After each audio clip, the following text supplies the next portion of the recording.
Hi, it's Tim Cole, and I want to talk to you today about the subject of awareness. One of the things I so appreciate about Jesus is that he walked his life on assignment. He was going places. He was doing specific things. He was heading to the cross. And yet he was aware of those who were around him. He was aware of his circumstances. He was aware of the people that passed him by. He was aware of the woman who reached out to touch the hem of his garment as he was passing through the crowd.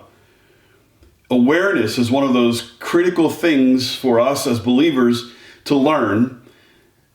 It has packed in it a patience of being willing to set aside our agendas, being willing to be interrupted.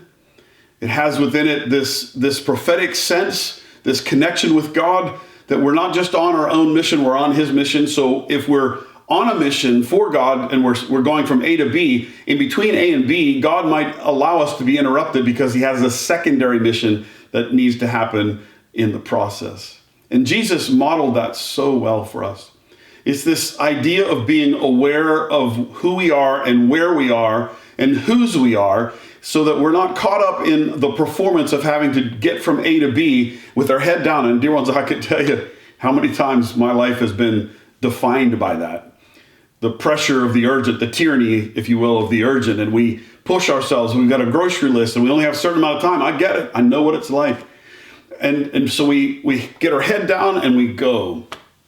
But it's Jesus who gave us this amazing example of living with an awareness of Father, looking to see what Father's doing, hearing what Father is saying, and feeling and sensing what's in Father's heart. So he's our example in John chapter 9 and verse 1. I find this really interesting beginning to the chapter. It says, as Jesus was walking along, and he gets into this passage where he's healing the man who was blind from birth. It says, as Jesus was passing along. This man apparently wasn't specifically his agenda. Jesus was actually passing by. It reminds me of Jesus when he was walking on the water. The disciples had gone on before him and they got caught up in a storm. Remember it? And he was the scripture says something very unique. It's like as he was passing by. Like Jesus wasn't walking to get into the boat with them. He was just walking across the sea and he was going to meet them on the other side. And we think that thought. Jesus was walking by. He was on a mission, on an assignment. But when they needed him, he stopped and he calmed the storm.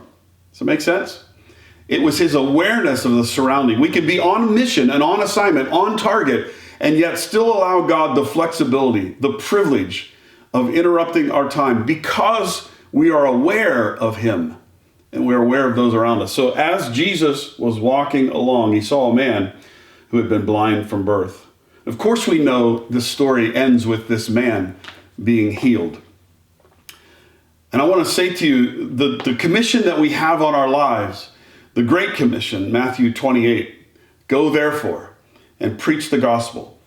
Make to every nation and make disciples, right? It's our mission. It's our commission. It's what our main assignment is. And we can get that locked and loaded and we can be about it. And we can do evangelistic events. We can do tent meetings. We can do evangelism outreaches. We can be on it.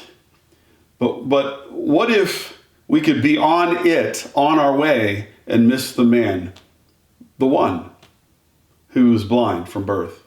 And this happens to be their moment with Jesus. I think of the woman with the issue of blood, and she reached out to touch the hem of his garment. It was her moment. And Jesus turned around in just simple Jesus fashion.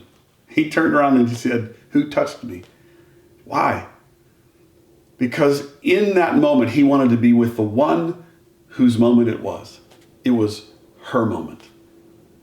It was awareness that Father is doing many things.